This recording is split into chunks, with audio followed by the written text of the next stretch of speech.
Hello young students, good afternoon. You are welcome in the soap biology classes. Today we will talk about flower.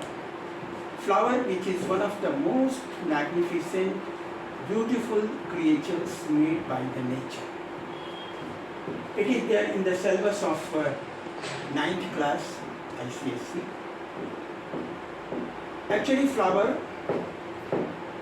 is for plant reproduction. So, first of all, in a flower, we have a stalk called stalk or pedicel.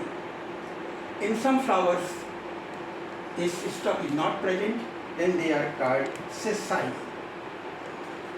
Then the anterior end of this stalk is swollen knob-like called receptacle or thalamus. So we have 4 whorls over this receptacle. The first whorl is calyx. Calyx is made up of green leaf-like structures. It is made up of many sepals, and generally the number of sepals is 5, but sometimes it is less than 5 and it may be more than 5. In some flowers we have, besides this calyx, one more extra structure. Not in all flowers, but in a few flowers we have one more group of green leaf-like structures, which is called epicalyx, and each component is called episepal. Now, over this receptacle, we have 4 whorls. One, the calyx, which is made up of sepals. It is for protection of flower bud, and it also takes part in photosynthesis. Then, above this, the second whorl is very beautiful, magnificent structures which are called petals. Number of petals may be 5 or more than 5, and the complete structure is called corolla. This calyx and corolla, they are non-reproductive parts, but the reproductive parts are called number 3, androecium, which is made up of many stamens, and each stamen is made up of a very long thread-like structure, filament, and at its anterior end we have 2 anther lobes. These anther lobes, actually, the 2 anther lobes contain 4 pollen sacs, and in pollen sacs we have pollen grains. Pollen grains contain the male gamete for reproduction. Then the 4th whorl is gynoecium. Gynoecium is again made up of many units, carpels or pistils. It has 3 parts.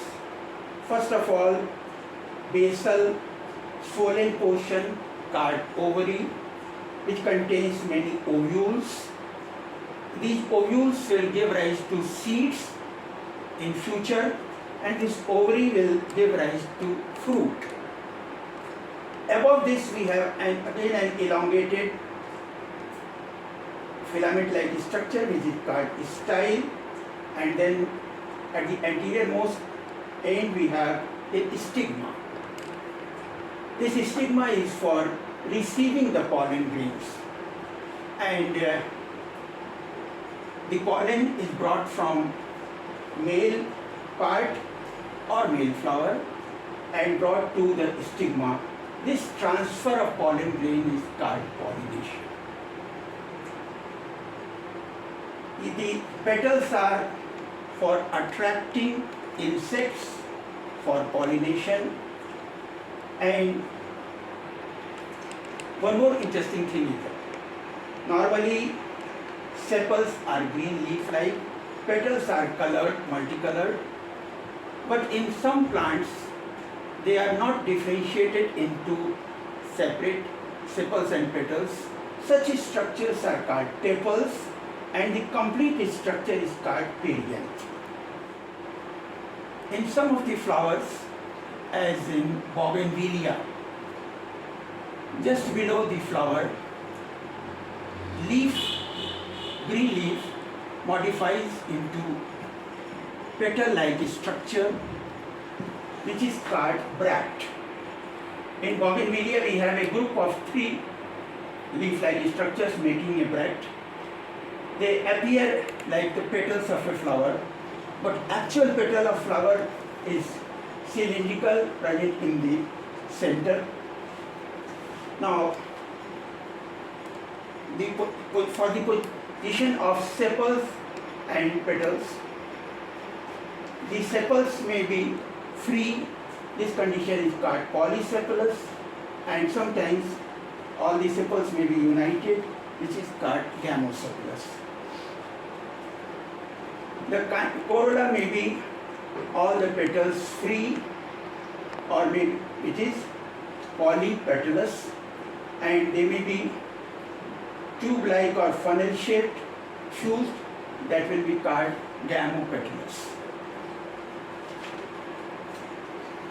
One interesting thing is that normally in a bisexual flower, both male and female sex organs, androecium and gynoecium, are present in the same flower. But sometimes they are present in separate male and female flowers. Male flower will be called staminate flower and female flower will be called pistillate flower. There are such flowers are called unisexual, and there may be 2 conditions. Either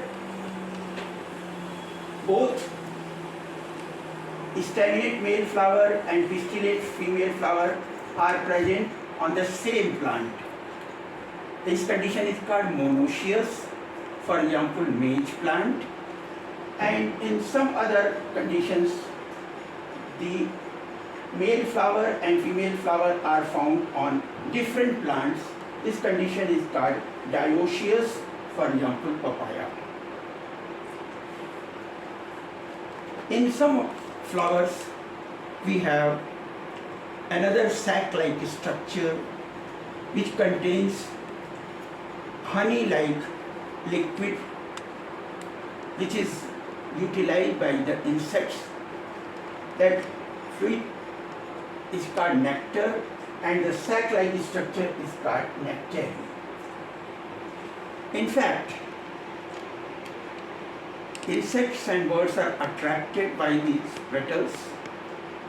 They feed on the nectar and then they go to another flower.